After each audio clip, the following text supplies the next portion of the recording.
नमस्कार दोस्तों, awesome collectives में आप सभी का स्वागत है। दोस्तों, आज हम बात करने जा रहे हैं एक बहुत ही रोचक विषय के बारे में, जिसके बारे में हर व्यक्ति को जानने की जिज्ञासा रहती है कि आखिर जो पापी है या दुख देने वाला व्यक्ति है, वो आखिर अधिक सुखी क्यों रहता है, और जो सच्चाई के मार्ग पर चल रहा है, जो सत्कर्म कर रहा है, वो आखिर दुखी क्यों है।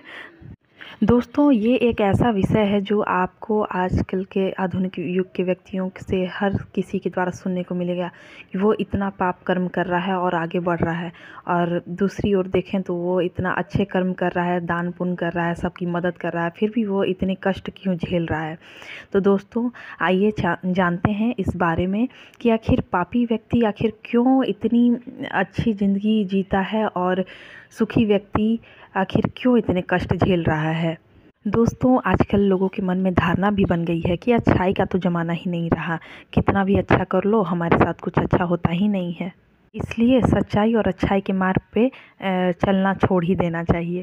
दोस्तों, थोड़ा ज़रा सोचिए कि अगर इस तरह की अगर भावना सबके मन में आ गई तो पूरे विश्व में अंधकार और बुराई पूरी तरह से फैल जाएगी। कोई किसी की मदद नहीं करेगा, कोई अच्छे राह पे नहीं चलेगा। ये एक मन का भ्रम है।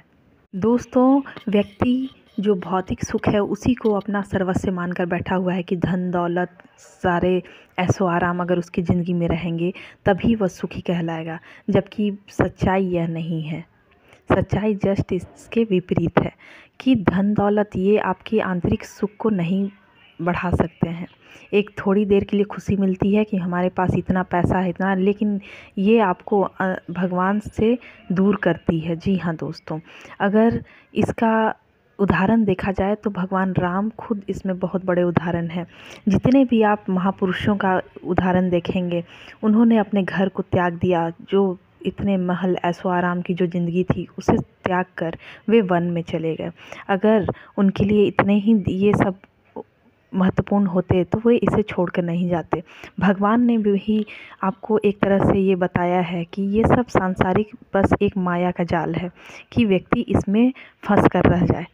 भगवान राम इसके बहुत बड़े उदाहरण हैं, जिन्होंने राजमहल के अपने ऐशो आराम 56 भोगों को त्याग कर 14 वर्ष का वनवास किया, और जंगल में जो भी फल कंदमूल थे उस पे वो खाकर अपना जीवन व्यतीत कर रहे थे। तो उन्होंने, भगवान राम ने हमें त्याग की भावना सिखाई कि जीवन में किसी भी परिस्थिति में हमें हार नहीं मानना चाहिए। दोस्तों, इसके दूसरे उदाहरण है गौतम बुद्ध। जी हाँ दोस्तों, महात्मा बुद्ध ने भी अपने सारे ऐशो आराम को छोड़कर अपना तप करने चले गए थे। तो हमें अपने महापुरुषों से ही बहुत उदाहरण मिलते हैं और उनसे सीखने को मिलता है कि ये सब भौतिक सुख बस कुछ देर के लिए है, इससे आपको आंतरिक सुख कभी नहीं प्राप्त हो सकता।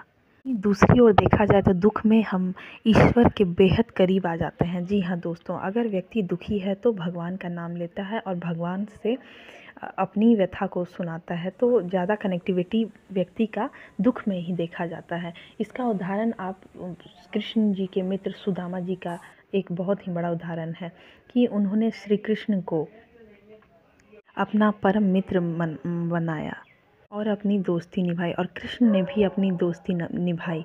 इसलिए भगवान कृष्ण से भी हमें ये शिक्षा मिलती है कि दोस्ती करें तो कृष्ण और सुदामा के जैसी।